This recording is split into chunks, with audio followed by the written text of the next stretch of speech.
Once again, the synergy of what God is doing in this moment and through this is just amazing to me, of how God just continues to show God's self.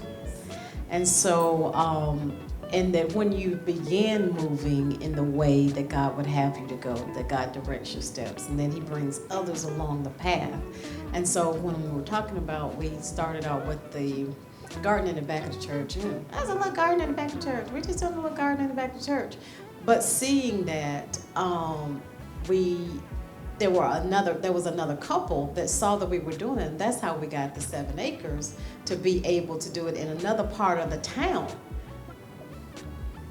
totally away from the church, totally away. And so he was like, okay, God's saying, okay, now you're going over there because you got to impact that side.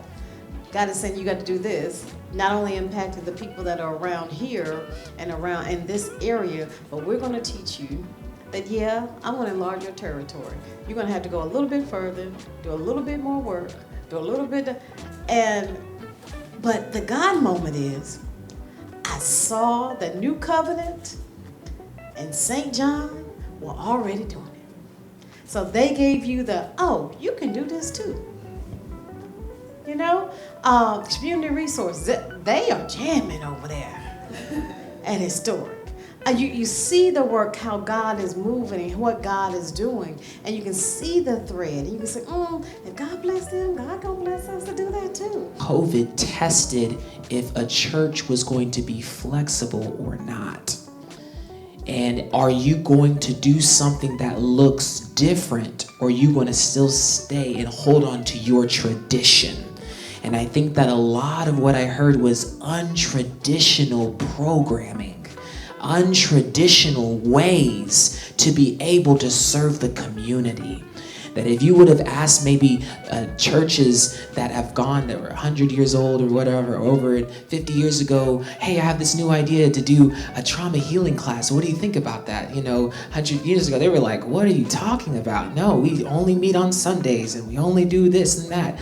But to be able to provide services multiple days a week, to be able to go outside of the box in a whole nother property, to be able to have gardens, to be able to feed people, to be able to have music on the street for people to listen to. What? But that's the church. Why not? Why not for the church to have fun? Why not for the church to provide practical healing? Why not for the church to be able to be the ones that feed folk and not to be able to rely on someone else? Why not the church? And so I think what CLMPI did was that God really, I felt like, chose churches.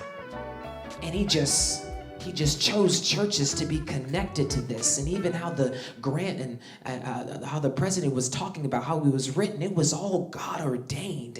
And he knew that what he had desired for every single church, and the programming and the creative bulbs that will be able to happen over the course of 5 years, it's only God.